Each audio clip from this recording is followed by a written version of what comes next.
ओम शांति। आज 8/1/2026 की साकार मुरली के कुछ धारणा युक्त पॉइंट्स को हम रिवाइज करेंगे। आज की मुरली की हेडिंग है, कभी भी मिथ्या अहंकार में नहीं आओ, इस रथ का भी पूरा रिगार्ड रखो। इसको हम दो स्टोरी के बेस पे समझेंगे, दो तरह से इसका मीनिंग। तो पहली स्टोरी हम कुछ इस तरह से लेते हैं कि एक राजा था जो बहुत शक्तिशाली और विजयी था। उसे लगता था मैं ही सब कुछ हूं, मैं ही सब कुछ कर रहा हूं। रथ तो बस एक लोहे का ढांचा कहो, लोहे और लकड़ियों का ढांचा है। और एक दिन वो सडनली जा रहा था युद्ध के लिए और रथ का उतना वो संभाल नहीं कर रहा था, पहले से उसने मरामत वगैरह कुछ करके नहीं रखा था। तो रास्ते में जाते हुए बीच में ही उसका एक पहिया टूट गया। राजा शक्तिशाली था, विजयी था और बहुत अहंकार था उसमें कि मैं ही सब कुछ हूं, तो इसलिए वो रथ को इतना इंपॉर्टेंस नहीं दे रहा था। अब जब वो रास्ते में फंस गया तो उसको उस टाइम पे ये सीख मिली कि ये जो रथ है वो बहुत इंपॉर्टेंट है, वो मेरे को शक्तिशाली बनाने में और मेरे को विजयी बनाने में इसका रोल बहुत बड़ा है। मैं कर रहा हूं लेकिन ये मेरा एक माध्यम है, इसके बगैर मैं फंस गया रास्ते में, मैं आगे युद्ध के मैदान तक भी नहीं पहुंच पा रहा हूं। तो बहुत शक्तिहीन फील किया उस टाइम पे, और उसी टाइम पे उसको रियलाइज हुआ कि ये रथ सिर्फ रथ नहीं है, ये मेरे विजय का एक हिस्सा है। अब दूसरी स्टोरी हम लेते हैं। एक कर्मचारी है और उसका एक इमीडिएट बॉस है, एंड देन उसके ऊपर जो मालिक है, जो कंपनी का ओनर है, वो है। अब इस कर्मचारी को यह अहंकार था कि मैं, मेरे जो इमीडिएट बॉस है उससे क्यों बात करूं जब मेरा डायरेक्ट कनेक्शन मेरे मालिक से है। जो कंपनी का मालिक है उसके साथ उसका डायरेक्ट बातचीत था, तो उसको ये लगा कि अब मेरे लिए ये इंपॉर्टेंट नहीं है, ये जो मेरा इमीडिएट बॉस है, मैं तो डायरेक्टली जो भी करवाना होगा उन्हीं के थ्रू करवा लूंगा। अब एक दिन उसका एक अप्रेजल का फाइल पेंडिंग था और सबका अपने अपने बॉस के थ्रू, इमीडिएट बॉस के थ्रू फाइल पहुंच गई, लेकिन इस पर्टिकुलर कर्मचारी का जो इमीडिएट बॉस था वो छुट्टी पे था और फाइल वहां तक पहुंच नहीं पाई। तो उसने रियलाइज किया, चाहे मेरी बातचीत डायरेक्टली भी हो लेकिन हर चीज का एक रास्ता है, एक तरीका है, और उसी के थ्रू ही वो फाइल जाएगी। तो वही रियलाइजेशन बाबा हम बच्चों को करवाना चाहते हैं। तो इस पर्टिकुलर लाइन के दो तरह से हम मीनिंग लेते हैं। जैसे बाबा ने कहा, कभी भी मिथ्या अहंकार में नहीं आओ, इस रथ का भी पूरा पूरा रिगार्ड रखो। तो जो मैंने आपको सेकंड स्टोरी बताई जिसमें मिथ्या अहंकार मतलब मेरा तो डायरेक्ट कनेक्शन शिव बाबा से है, मेरा तो योग शिव बाबा के साथ लगता है, तो ब्रह्मा बाबा मेरे लिए इंपॉर्टेंट नहीं है।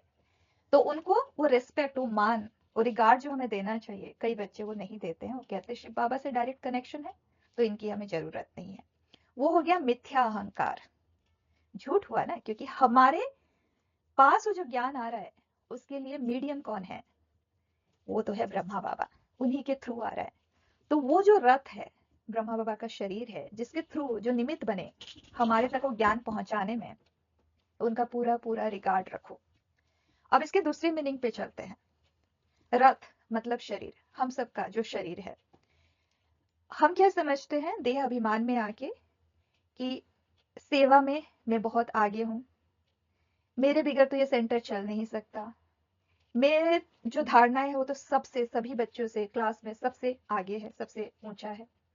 तो ये जो मैं वाला अहंकार है, इसी को बाबा कहते हैं देह अभिमान, इसे छोड़ो, इस रथ का भी पूरा पूरा रिगार्ड रखो। अब जैसे इसमें आप थोड़ा सा डीप में जाके देखें, एक तरफ बाबा कहते हैं देह अभिमान छोड़ो, बाबा ये नहीं कह रहे हैं कि शरीर का ध्यान ना रखो। तो ये दोनों जो लाइन है इसमें बाबा उस चीज को क्लैरिफाई कर रहे हैं। मिथ्या अहंकार में नहीं आओ, ये जो मैं ही सब कुछ हूं, मैं ही कर रहा हूं, उन सब चीजों पे मत जाओ, मतलब देह भान में मत आओ। लेकिन शरीर जो आपको सेवा के लिए मिला है, उस शरीर का पूरा पूरा रिगार्ड रखो, शरीर का पूरा पूरा ध्यान रखो, उसको सात्विक भोजन दो, उसको टाइम पे रेस्ट दो, जो जो भी चीजें उस शरीर को जरूरत है। जैसे अगर बीमार शरीर है, आपको मेडिसिन लेना जरूरी है, योग तो जरूरी वो आपको शक्ति प्रदान करेगा, लेकिन बाबा साथ में ये भी कहते हैं डॉक्टर के पास जाने की जरूरत है, मेडिसिन लेने की जरूरत है, तो वो सब काम भी करो। तो इस शरीर का पूरा पूरा ध्यान रखना है। आज की मुरली का प्रश्न है, तुम बच्चों में पद्मा पदम भाग्यशाली कौन और दुर्भाग्यशाली कौन?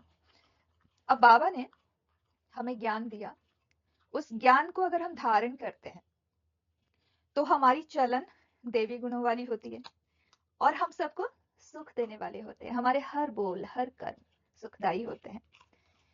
जो उस ज्ञान को या तो पाए ही नहीं या पाने के बाद भी उसको धारण नहीं कर पाए, वो दुर्भाग्यशाली है। उनको दूसरों को सुख देना ही नहीं आता या तो वो देना ही नहीं चाहते, उनको बाबा बहुत दुर्भाग्यशाली कहते हैं। और सबसे ज्यादा दुर्भाग्यशाली तो वो हैं जिनको ज्ञान मिला और उसके बावजूद वो उसे धारण नहीं कर पाए, या बहुत ऐसे हैं जिनको ज्ञान तो मिला लेकिन वो उसका संभाल नहीं कर पाए। अगला पॉइंट, जैसे कहा जाता है ना, ईश्वर का अंत नहीं पाया जाता, ऐसे उनका भी अंत नहीं पाया जाता कि यह किस प्रकार का मनुष्य है। यहाँ बाबा ये कह रहे हैं कि ईश्वर का अंत नहीं पाया जाता, क्योंकि ईश्वर बेअंत है, सागर है ना, हर चीज का सागर है। तो जितना डीप जाओगे और भी गहरा है वो। उसी तरह से बाबा ये कह रहे हैं कि आज के जो मनुष्य है उनको सिर्फ देख के आप ये नहीं बता सकते कि वो किस तरह का है, उसको हम समझ नहीं सकते। लेकिन बाबा साथ में ये भी कह रहे हैं ज्ञान का बुद्धि से पता पड़ता है। उसमें ज्ञान कितना है, वो समझदार कितना है, ये उसकी बुद्धि से पता चलता है। उसमें बुद्धि किस तरह की है ये हमें कैसे पता चलेगा? वो तो उसके कर्म से, उसके व्यवहार से, उसकी एक्टिविटी से ही पता चलेगा। तो बाबा कह रहे हैं ये कैसे पढ़ता है, इनकी एक्टिविटी कैसी है। जैसे पढ़ाई करेगा, जितना उसमें वो मनन चिंतन करेगा, जिसमें जितना वो पुरुषार्थ करेगा, उसी तरह की उसकी एक्टिविटी भी होगी, क्योंकि उसी तरह के उसके धारणा होंगे, चाल चलन व्यवहार सब अकॉर्डिंगली होगा। कोई तो बात करते हैं जैसे मुख से फूल निकलते हैं, कोई तो ऐसी बात करते हैं जैसे पत्थर निकालते हैं। अब यहाँ पे बाबा कहते हैं कोई तो ऐसे बात करते हैं कि मुख से फूल निकलते हैं। अब फूल की जो क्वालिटी होती है वो क्या होती है?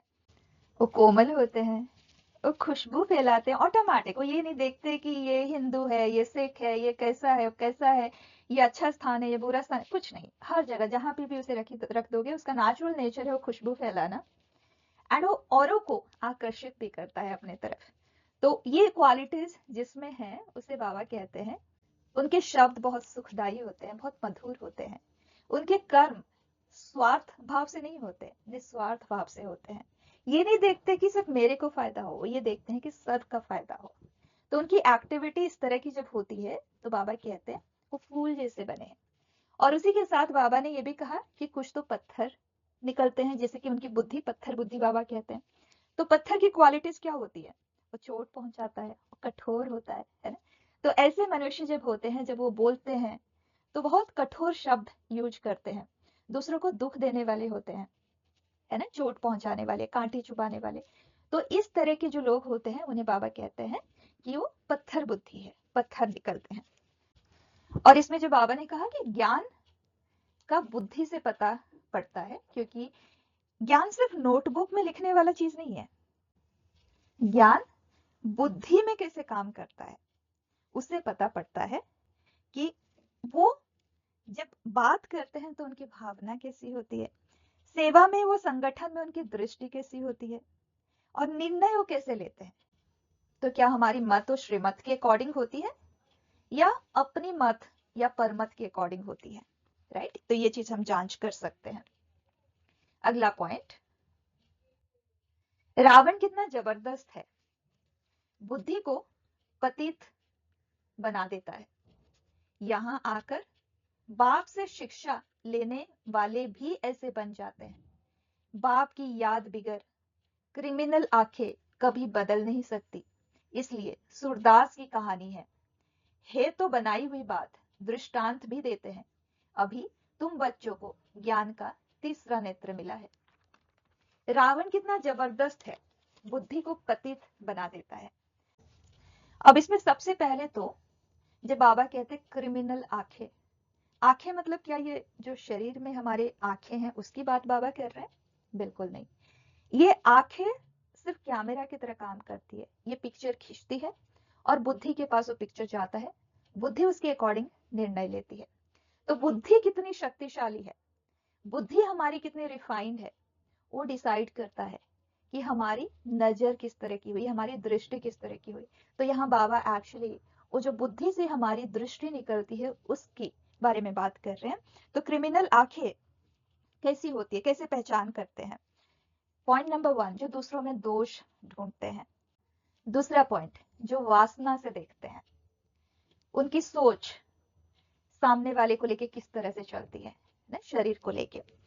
तीसरा, कंपैरिजन से देखते हैं, मतलब वो तो मेरे से नीचे है, उसको इतना सम्मान क्यों दिया गया, उसको स्टेज पे क्यों बुलाया गया, उसी को ही दीदी अभी दृष्टि क्यों दी, मतलब बहुत से तरह से हम कंपैरिजन कर सकते हैं। चौथा पॉइंट, अधिकार से देखते हैं, किसी भी वस्तु पे अधिकार जताना, या सेंटर पे नहीं, ये यहाँ पे तो मैं ही सेवा करता हूँ, इस सेंटर की देखभाल तो मैं ही करता हूँ, जो मेंपन अधिकार दिखाते हैं, वो चीज भी बाबा उसे भी क्रिमिनल दृष्टि ही कहते हैं। जो भी चीज अपनी या दूसरों की एनर्जी को डाउन करती है, उस तरह की दृष्टि को हम क्रिमिनल दृष्टि ही कहते हैं। फिर बाबा ने ये कहा कि यहाँ आकर बाप से शिक्षा लेने वाले भी ऐसे बन जाते हैं। इसका मतलब क्या है? बहुत से बच्चे ऐसे जो ज्ञान सुनते हैं, मुरली पढ़ते हैं, बार बार पढ़ते हैं, सेवा भी अच्छे से करते हैं, लेकिन फिर भी उनकी बुद्धि पतित ही रह जाती है, पतित बन पड़ती है। ऐसा क्यों होता है? क्योंकि सिर्फ लिखना, सुनना, बोलना ज्ञान का वो सफिशिएंट नहीं है। आप जब तक उन्हें धारण नहीं करोगे, अपनी बुद्धि तक नहीं पहुंचाओगे, क्योंकि जो भी चीज हम देखते हैं, फाइनल निर्णय सब बुद्धि से ही होता है। तो बुद्धि में अगर वो पॉइंट्स धारण नहीं हुए हैं, तो हमारी बुद्धि में सही निर्णय लेने की समझ नहीं रहेगी। तो इसीलिए सिर्फ पढ़ना, लिखना, सुनना ये इंपॉर्टेंट नहीं है। आपको मेहनत करना है, वो जो ज्ञान बाबा देते हैं उसे धारण करना है। और इसमें जैसे ज्ञान और योग हमारे दो सब्जेक्ट है। ज्ञान हमने बुद्धि में धारण किया, इसका मतलब ये हुआ कि मार्केट से मैं कोई सामान घर ले आई, अब अगर मुझे उसे यूज करना नहीं आया, जिस समय उसका यूज लेना है उस समय में उसका यूज नहीं ले पा रही हूँ, तो फिर उसका लाना भी बेकार है। तो इसलिए योग भी इंपॉर्टेंट है। योग से हमें वो शक्ति मिलती है जिससे जो भी पॉइंट है ज्ञान का, जो बुद्धि में हमने धारण किया हुआ है, उसको सही समय पर सही तरीके से हम यूज में ले पाए। तो इसीलिए ज्ञान से धारण करेंगे, योग से हमें डायरेक्शन मिलेगा, योग से हमें वो शक्ति मिलेगी कब किसका किस तरह से यूज लेना है। फिर बाबा ने ये कहा कि सूरदास की कहानी है। क्या आप सबको पता है सूरदास की कहानी? सूरदास बचपन से ही अंधा पैदा हुआ था, लेकिन कृष्ण को पाने की उसमें बहुत लगन थी। तो एक दिन कृष्ण का साक्षात्कार हुआ उसे, और कृष्ण ने बोला, मैं तुम्हारी भक्ति से बहुत संतुष्ट हूँ, मांग लो तुम्हें जो चाहिए, क्या मैं तुम्हें आंखें दे दूं? तो सूरदास ने कहा कि मुझे सिर्फ आप चाहिए, और आप को देखने के लिए मुझे ये बाहरी वाली जो आंखें हैं उसकी जरूरत नहीं है, मैं अंदर की आंखों से आपको देखता हूँ। तो बाबा इस कहानी को याद दिलाते हैं हमें, कई मूल्यों में आता है कि ये जो बाहरी आंखें हैं ये बस एक कैमरा है, ये पिक्चर खींचती है, बुद्धि के पास भेजती है, बुद्धि निर्णय लेती है। तो ये बाहरी वाली जो आंखें है, शरीर वाली आंखें हैं, ये तो बाहर का ही पिक्चर खींचेगी। तो अगर हमें कुछ ऐसा चाहिए जो ये आंखें नहीं देख सकती, जो हमें नहीं दिख रहा है, और वो हम पाना चाहते हैं, तो उसके लिए बाहर वाली आंखें सफिशिएंट नहीं है, तो आपको अंदर वाली आंखों को यूज करना पड़ेगा, मतलब बुद्धि रूपी आंखें। तो वही है सब कुछ, वही है पावरफुल, और उसी को ही हमें और पावरफुल बनाना है, और वो होगा ज्ञान और योग से। नेक्स्ट है वरदान। ऑलमाइटी बाप की अथॉरिटी से हर कार्य को सहज करने वाले सदा अटल निश्चय बुद्धि भव। अब कई बच्चों में, हम सब में ही होता है, क्योंकि अभी हम कोई भी संपूर्ण तो बने नहीं है, तो हमें ये फीलिंग तो आती है कि मैं ही कर रहा हूँ, मैं ही कर रहा हूँ। लेकिन बाबा ये कह रहे हैं कि जो ऑलमाइटी है ना, ऑलमाइटी मतलब सब शक्तियों का सागर, उनका पावर आप यूज करो, उनकी अथॉरिटी को आप यूज करो हर कार्य में। मतलब आप शांत हो जाओ, बाबा को बुलाओ, और बाबा वो काम आपका इतना अच्छे से, सिर्फ आपको याद में रहना है। बाबा कई मूल्यों में कहते हैं, जैसे 3 पॉइंट इतने गहराई से मेरे अंदर उतरे हुए हैं। एक तो बाबा कहते हैं अंत समय तक आपको दाल रोटी की कमी होने नहीं दूंगा। दूसरी बात बाबा ये भी कहते हैं कई डिफरेंट डिफरेंट मूल्यों में, अव्यक्त मूल्यों में, आपका सोचने का काम भी मैं करूंगा, बस आपको याद में रहना है।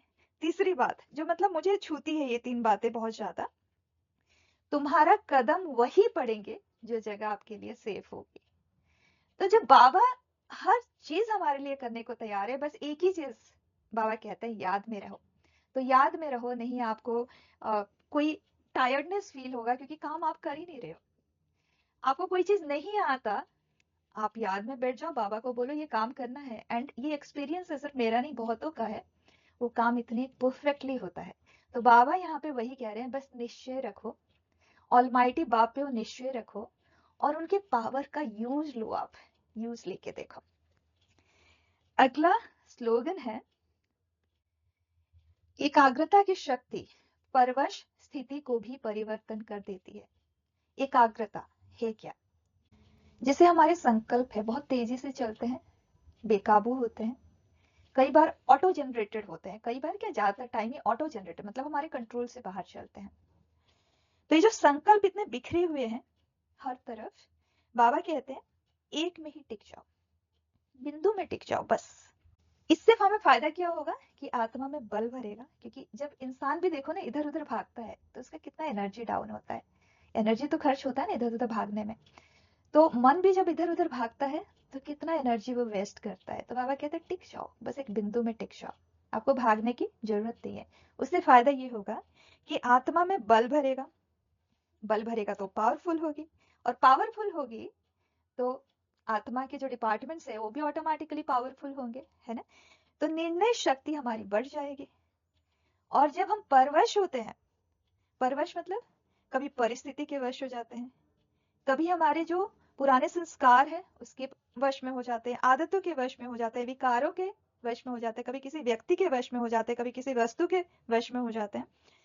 तो जैसे होता है ना, कईयों को मोबाइल से बहुत अटैचमेंट होता है, उसको थोड़ा सा ही स्क्रैच आता है कहीं पे तो ऐसा लगता है कि हमें ही वो स्क्रैच आ गया, है ना, पेन फील होता है। तो ये हम परवश हैं, इससे क्या हो रहा है, हमारी एनर्जी एकदम डाउन हो रही है, हर तरफ हम हर चीज का संभाल कर रहे हैं, देखभाल करने की कोशिश कर रहे हैं जिसकी की जरूरत नहीं है। इससे हमारी एनर्जी डाउन होती है, और एनर्जी डाउन हुई, आत्मा की एनर्जी डाउन हुई तो किसी भी परिस्थिति में वो हलचल में आएगा, सही डिसीजन ले ही नहीं पाएगा। तो अभी इस मास में, अव्यक्ति मास में, जो अव्यक्त इशारे चल रहे हैं वो भी कुछ सेम ही है। बंधन मुक्त रहा, जीवन मुक्त स्थिति का अनुभव करो। बंधन यही व्यक्ति, वस्तु, पुराने संस्कारों का, आदतों का, ये जो बंधन है, इन बंधनों से मुक्त रहेंगे, हमारी एनर्जी सही तरह से यूज में आएगी, आत्मा की एनर्जी सही तरह से यूज में आएगी, तो हम जीवन मुक्त स्थिति का अनुभव करेंगे। मतलब इस जीवन में रहते हुए भी वो मुक्ति वाला कोई बंधन नहीं। तो जीवन में हर काम कर रहे हैं लेकिन अटैचमेंट में नहीं, डिटैच होके कर रहे हैं, तो उससे हम अपना 100% दे पाएंगे और आत्मा की एनर्जी भी सही से यूज में आ पाएगी। अच्छा, ओम शांति।